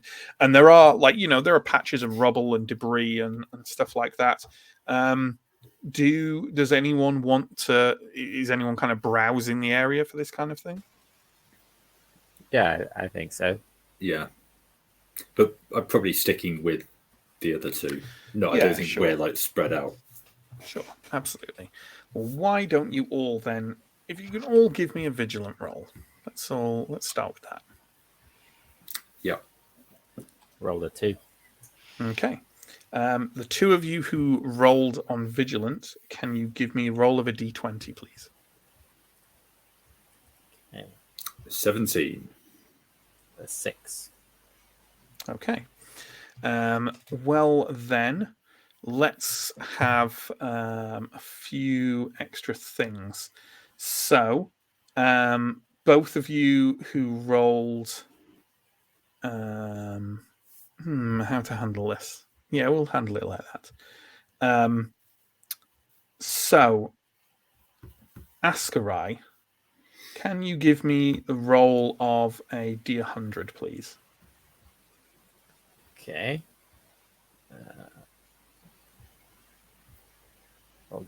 I rolled 2 d7s. I rolled a 10 and a 6. So that's a 6 in that case. Under a pile of kind of shattered shale that seems to have been, maybe they were roof tiles or something like that at some point. You see the glint of metal and you pick out, in fairly decent shape still, a brooch of copper depicting a troubled dwarven face. Okay. I'll take it and I'll give it to Anton once he's done his looking for me. Sure. As for Anton, Mike, could you give me a D12 roll, please? 11. Okay. You find what seems to be kind of half buried in the earth, like kind of like half under a sort of small flat rock. You see what seems to be something kind of crafted by human hands. You bend over, peel back the rock, kind of brush away the dirt, and you find what seems to be a kind of small metal kind of hand drum. Sort of something you could kind of play with your hands. It's not like a bongo or something. More kind of ceremonial looking than that. Made of a kind of like dark metal with figures inscribed upon the sides of it. Okay. Well, I mean, I might as well do Lawmaster on it. Mm-hmm. Yeah. Which I make. I've rolled really bloody well tonight. No. You have. You think that this drum has the construction of it and the careful carving on the side of it, and just the manner and the feel of it to you. You feel like this is an item of potency in some way, an item of mystical power. It absolutely seems like something that you could perhaps maybe take and use or take back to Thistlehold and have kind of examined by more experts on this kind of thing. Yeah, it seems to be a nice little find. It doesn't have kind of like waves of the feeling of corruption coming off it in the same way that the things do. You don't think it's an incredibly powerful item, just more of a little mystical trinket, but it seems a decent find.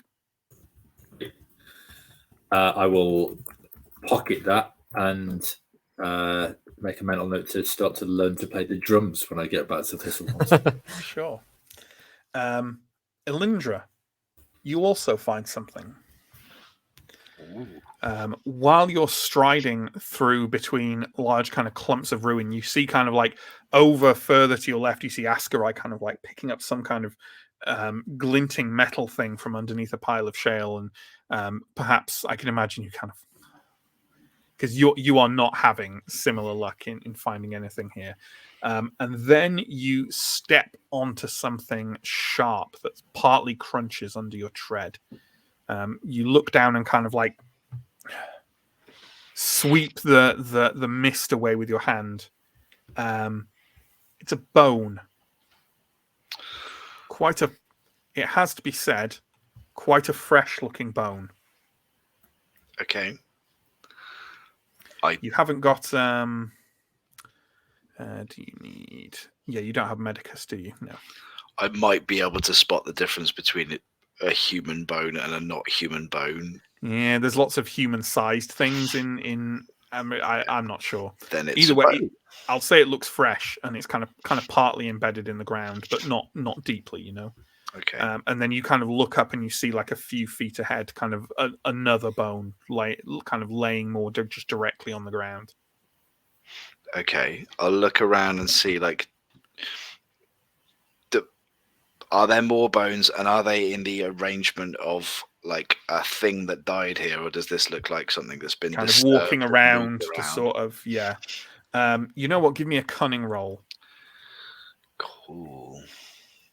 I've been rolling badly this evening, and no, I passed that one. Okay.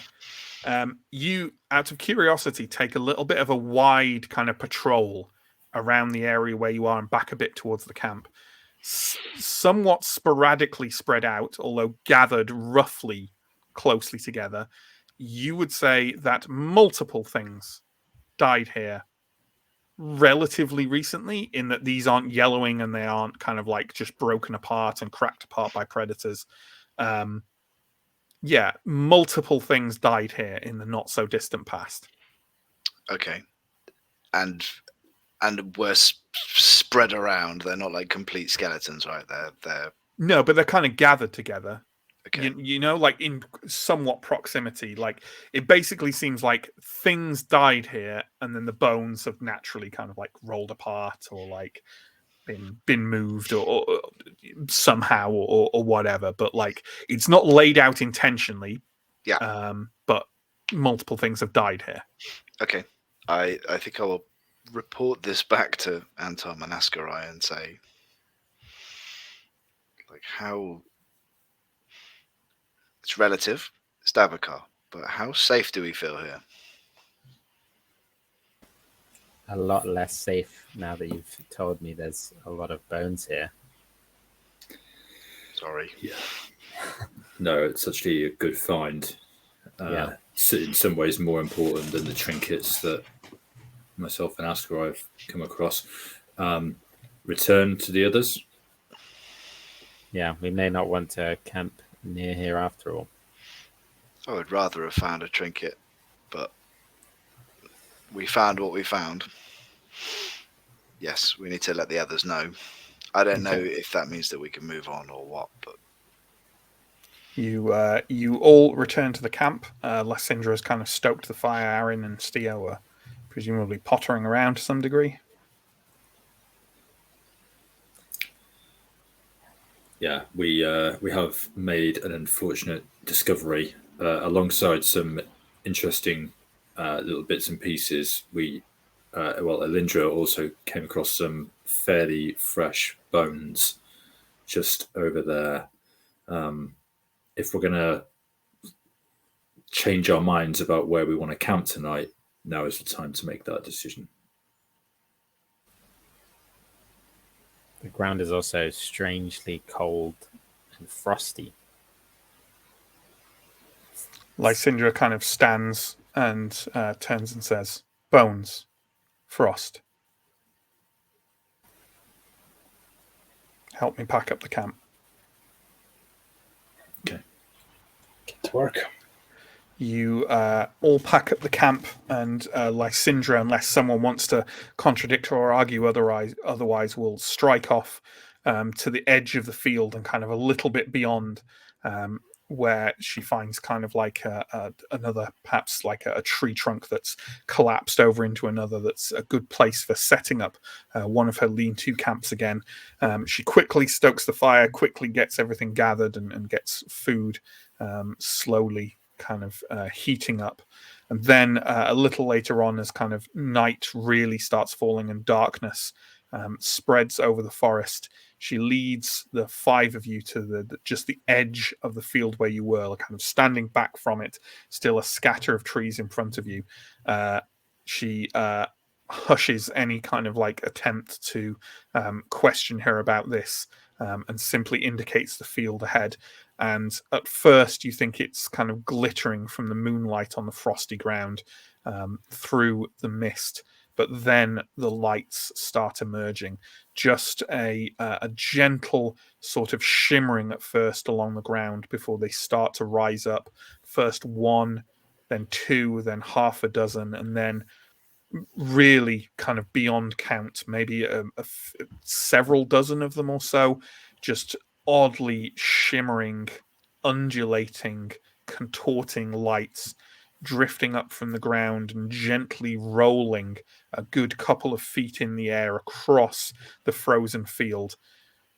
Lysindra turns back towards you and says,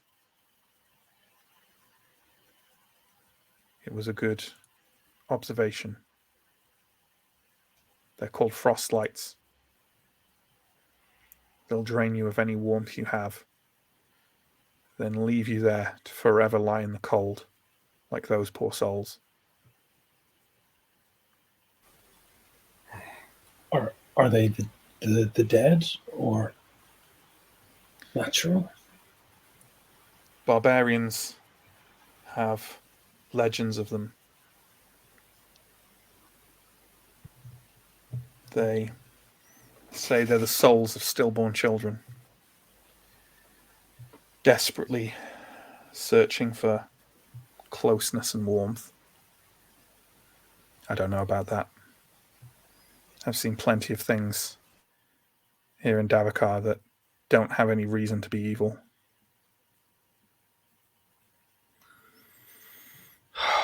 I'll take first watch. It's kind of beautiful, isn't it, in a way? Like much of Davakar, beautiful from a distance. Elindra, if any of them drift close to us, wake us immediately. I will.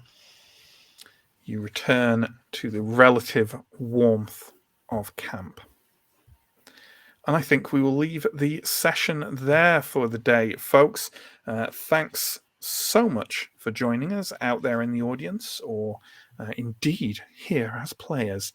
I have some quick promo to go through before we get on to responding to any comments or questions, but please do sling them into the chat if you want us to talk about your weird meanderings. Promo down below. There are links to YouTube, links to Twitch. You've watched this on one of them, why not check out the other? There's also links to our social media, our Discord, our Patreon. If those are things that interest you, then please check them out. We currently run 2 weekly series here on Twitch. Mondays is Shadows of Estrin and Wednesdays is Symbaroum. Thursdays was Cincinnati Chronicles, and it will start again, but it's on hiatus for a couple of months. We also run one-shots on the first weekend of every month, and that includes this coming weekend on Sunday. That's Sunday, March 6th. We will be playing Tales from the Loop here at 3 o'clock p.m. GMT. Join us for that. It's going to be a lot of fun. Yeah. Comments.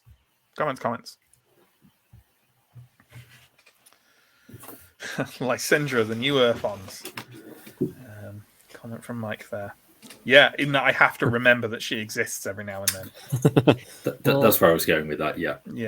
I've got to add it to the initiative now, so you can't worm your way out of missing your actual combats. But Urfon's thing in combats is just like, oh, then Urfon's kill someone in a cool way. Moving on.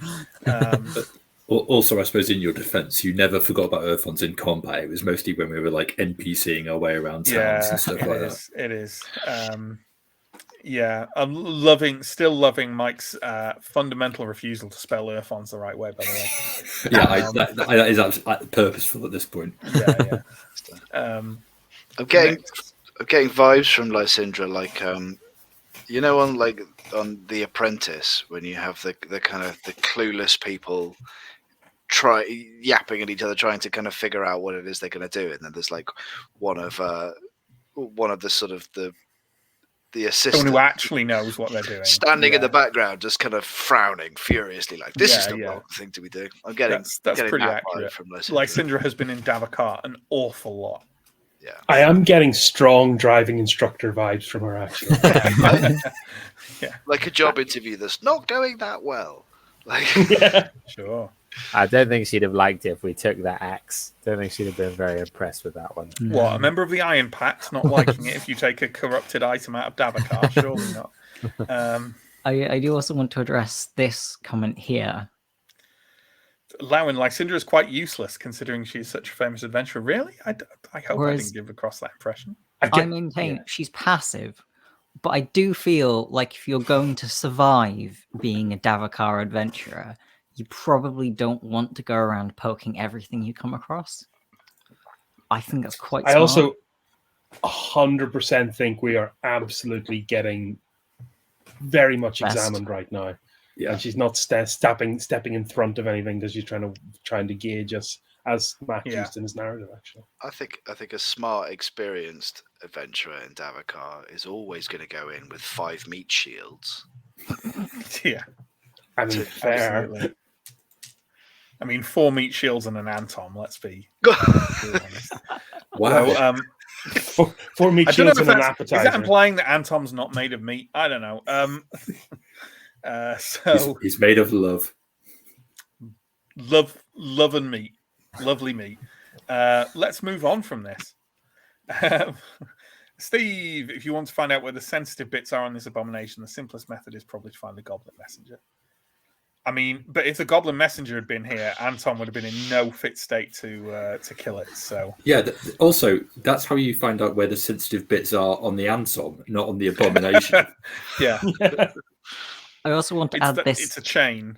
I mean, in fairness, Mike, you're an abomination to probability. So I want to add this slightly nonsense comment from Steve into the mix, and then later ask him where it came from. 4 meat shields and a slice of Parma ham and a bucket of Vindaloo. There's a very dated reference for any fellow UK people out there, and an awful one. Yeah, it's the first draft of that Richard Curtis, you know. Night bites hitting out of the park. Oh God. The in-jokes, they do nothing. So, moving on. 42, if you are not going to pick up cursed items in Davakar, then why are you even there? Well, we're looking for the slightly less cursed items. Yeah. Steve again, the party buries the axe in the earth. A day or so later, they are hunted and attacked by a gigantic corrupted weir mole. Wouldn't put it past him. It writes itself, doesn't it? Like, look, I've sorry, I'm just checking, not checking for weir moles. I'm checking if my cat is behind me so I don't roll over his tail or something. As someone who has fought plenty of rock breakers in Horizon Zero Dawn, the thought of a weir mole fills me with absolute terror. They come back and it sprouted a corrupted axe tree. Then you're in the money, right? Gather them all. It's farming simulator now, friends. Let's ship them to Thistlehold. it's a business. The Queen arms an entire elite regiment with them. Nothing could possibly go wrong. Nothing goes wrong. I think we were vindicated in that we later on met a 6-year-old child who could have easily picked up that corrupted axe. Sure. Or the corrupted axe tree. What else we got? Steve, it's really heartwarming that the game master doesn't want you to miss out on the opportunity of picking up something cursed. Yeah, I just felt, it's not often we happen across like kind of powerful items, and I just wanted to. I'd mentioned that it looked really fancy and that she dropped it and it was glittering in the undergrowth, but I didn't trust these idiots. I was thinking about it, but I'm like, I'm not gonna be that guy that's like, can I go and take a look at this random guy's axe? Because that's the thing, right? Because you know that one of two things is going to happen. There is like maybe a 25% probability that I'm going to go, oh, well, yeah, and describe it. And there's like a 75 possibility that I'll be like, what, just looking at an axe on the ground? You idiot, you moron. You underestimate how long we've been playing with you, Matt. 100% what you say in these situations is, that's fine. And then 8 months later... I like how we've reached the point where if we come across a weapon and it's cursed, then we're too scared to pick it up. But if we come across a weapon and it's not cursed, then Chris will constantly complain about it not being interesting enough. Not having a cursed enough lineage. Yeah. Yeah. That's the real curse. I'm still bitter. Yeah. That there we go, folks. Is that all our comments, John? That's all our comments, but we also had a follow at some point yesterday from, it's either Henry Zward or Henry Z Word. Or Henry Z Word. I think it's Henry's Ward. Let's say that. Thank you, Henry's Ward, for your follow. And thank you everyone else for watching. Thank you to my wonderful players. And we'll be back next Wednesday for more Symbaroum. Take care and stay safe. Until then, friends. Bye-bye.